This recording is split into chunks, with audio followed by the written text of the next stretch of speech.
Salut à tous, on se retrouve dans ce 79e show JCN en français et cette fois-ci mon Flo, on va parler mal de pattes et récupération avec toutes les techniques qui vont avec.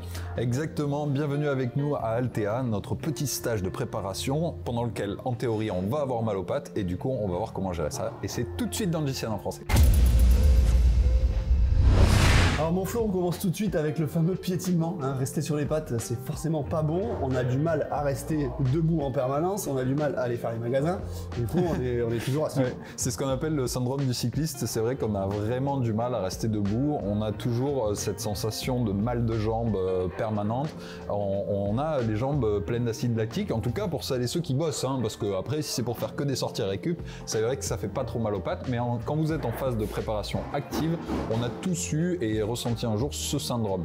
Alors la question mon Lolo, c'est quelles sont toutes les techniques à disposition pour le gérer, au minimum l'amoindrir, voire même le faire disparaître.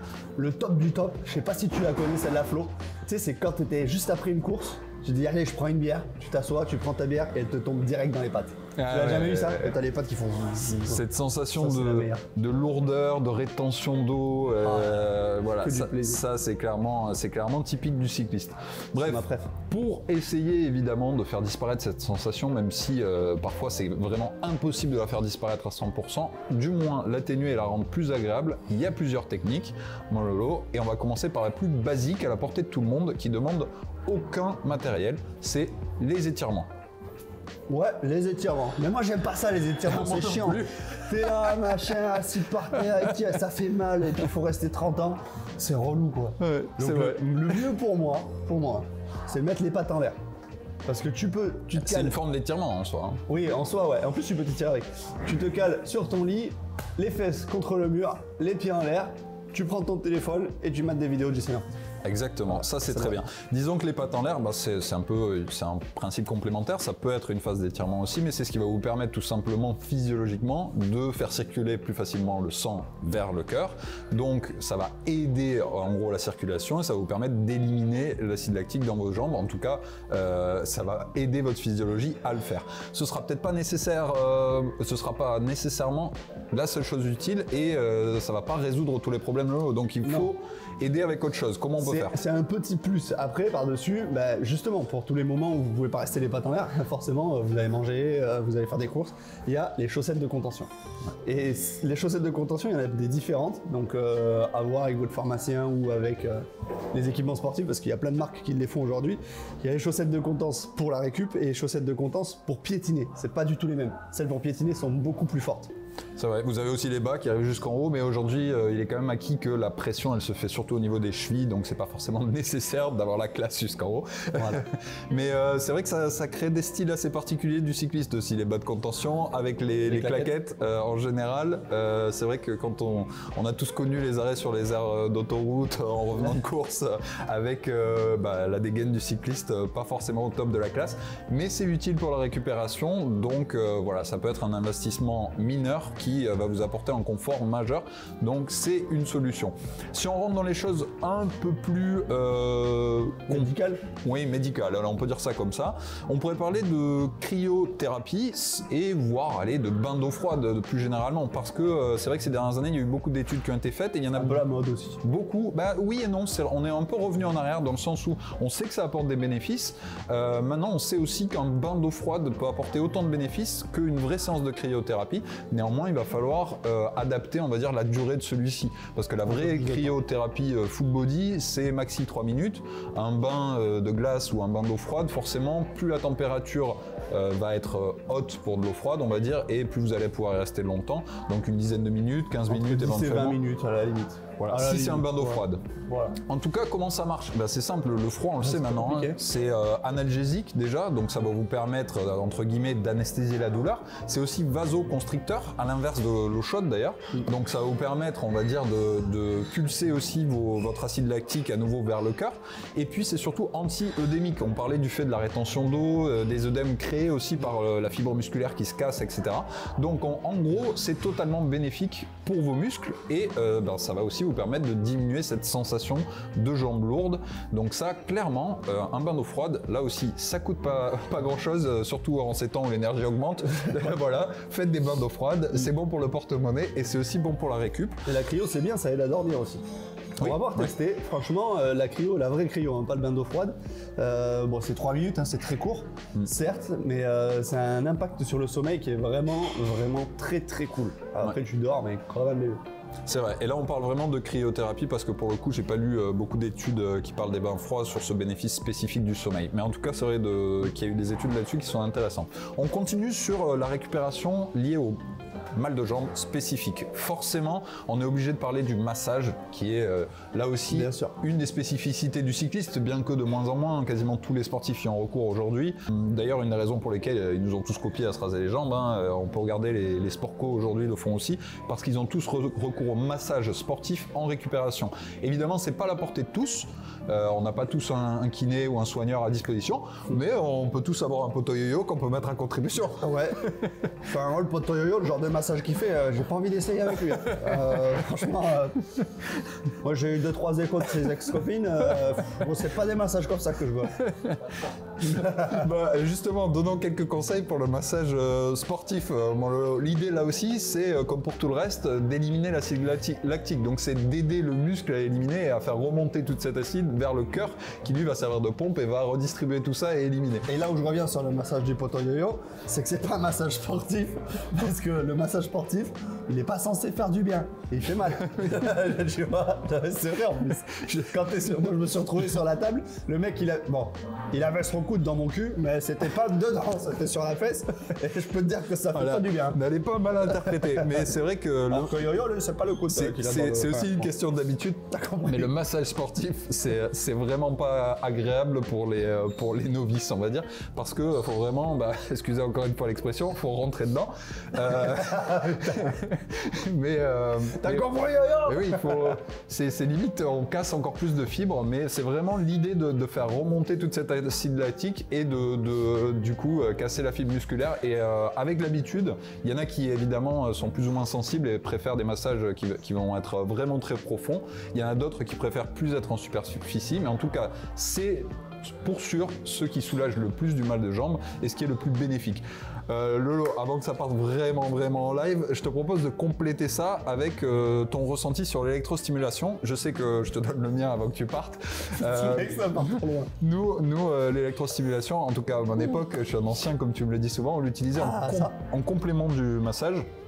Donc c'était un peu l'idée de préparer le muscle au massage plus qu'autre chose. Évidemment des séances de récup avec l'électrostimulation parce que vous pouvez aussi faire des séances de musculation. Et c'est clairement pas le but en récupération après une compétition ou un entraînement. Après blessure ça peut être très bien, mais là on parle pas de blessure, on parle de récup. Donc toi tu utilisais l'électrostimulation ou pas? J'ai utilisé un peu chez les amateurs, chez les pros ça se faisait beaucoup moins bizarrement. Alors, je sais pas trop pourquoi, mais bon ça s'est un peu perdu. Et par contre on est passé à la botte. Botte de pressothérapie. Ouais. Alors c'est une espèce de grosse botte là, des boudins qui gonflent sur vos jambes et qui drainent au final ni plus ni moins. Donc c'est une amorce au massage.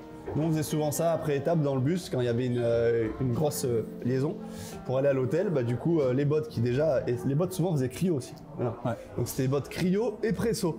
Pour ça t'arrivais au massage, t'avais déjà commencé à enlever la première couche d'acide lactique et de mal de patte. Et dessus, remassage et c'est parti. Je vais te raconter une petite anecdote. J'avais fait ça pour la première fois, la botte de presso, juste avant ma première sélection en équipe de France junior, parce que j'avais fait le bac de sport en candidat libre. Ça existait en 82 ? Et ouais, exactement. C'était le tout début, au Krebs à Toulouse, on était à la pointe. Et j'avais fait le bac de sport en candidat libre le mercredi et je partais pour le Trophée Centre Morbihan le vendredi. Et autant te dire que quand t'es cycliste, un truc que tes pattes elles aiment pas, c'est te mettre à courir 400 mètres 3 fois le mercredi quand tu cours le samedi. Donc clairement, j'avais des courbatures pendant 3 jours, j'avais fait de la pressothérapie pour la toute première fois. Donc oui, c'est vrai que c'est un truc qui existe depuis un petit moment, mais qui est encore une fois pas accessible à tout le monde. Donc on a fait le tour de pas mal de possibilités, évidemment pas tout accessible à tout le monde. J'aimerais qu'on finisse par la plus accessible et qui est peut-être la plus simple, mais aussi la plus efficace. Et d'ailleurs, on le voit de plus en plus parmi les professionnels. Pour éliminer le mal de jambes lié au vélo, c'est faire du vélo. Mais c'est vrai, c'est paradoxal. C'est ça le pire. Mais ça marche. Ça. Ouais, tourner les pattes, vélocité, sortie courte, pas d'intensité, rien du tout. Franchement, ça refait un bonhomme. C'est pour ça qu'on parle de sortie récup. Quand on a voyagé, par exemple, quand on fait 1 heure, 2 heures, 3 heures de voiture ou l'avion ou autre, on arrive, la course c'est le surlendemain, on fait une petite sortie récup, 1 heure, 1 heure et demie, tranquillou, vélocité, eh bien, franchement, ça refait moulin. Ouais, exactement, c'est quand on voit les professionnels après un effort intense, notamment en montagne, se mettre sur l'entraîneur pendant 10 minutes à faible intensité et à haute cadence. À l'inverse, eh bien c'est exactement ce phénomène-là. Donc vous pouvez l'appliquer à vos sorties longues en finissant tranquillement sur la dernière demi-heure ou les dernières 20 minutes. Vous pouvez aussi l'appliquer, comme l'a dit Loïc, en une sortie spécifique de récupération si vous avez encore du mal aux pattes à éliminer. Et ça, c'est à la portée de tout le monde, donc c'est la bonne nouvelle.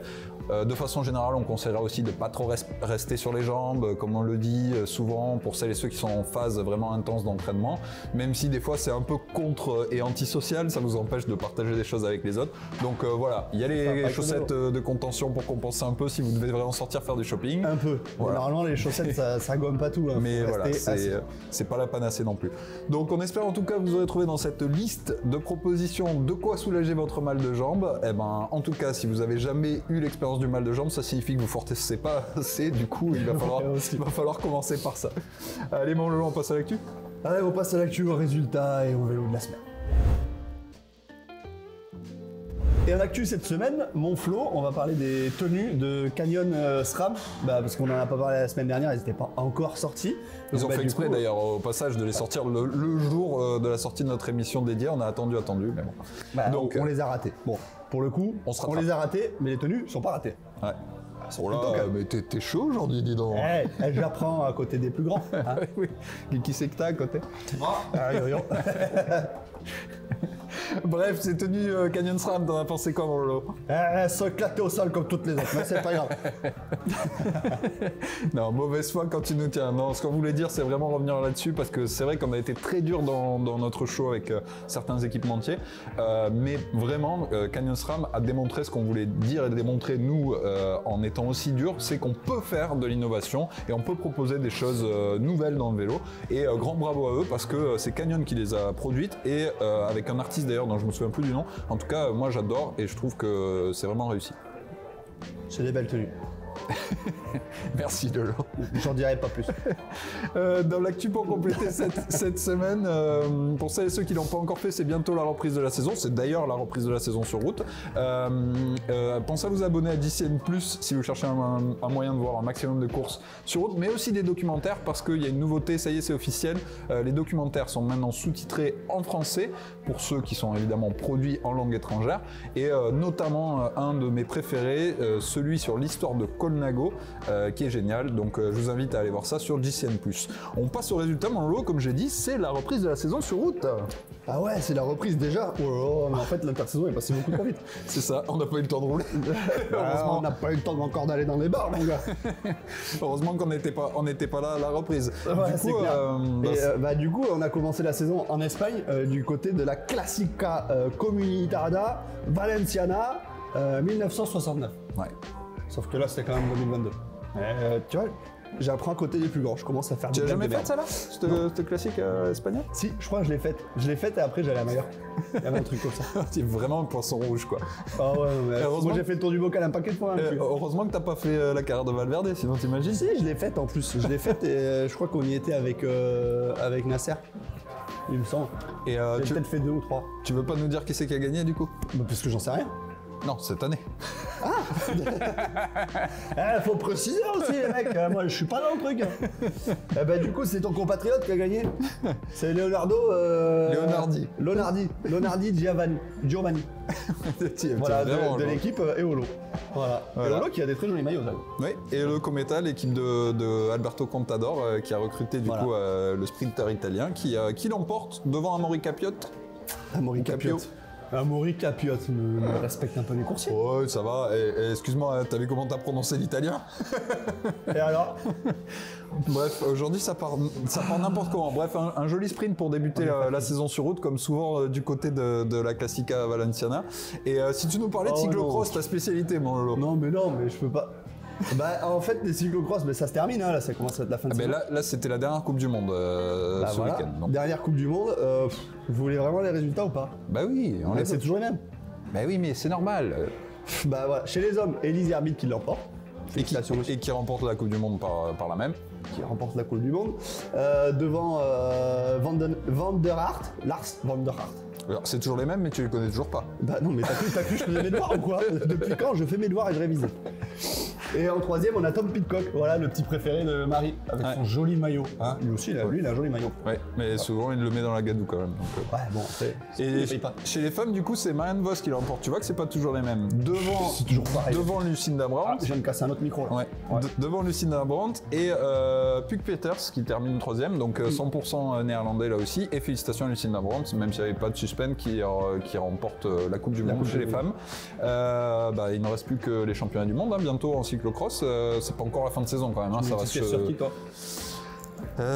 Écoute, moi j'aimerais bien Elise Herbit pour l'ensemble de sa carrière, tu vois.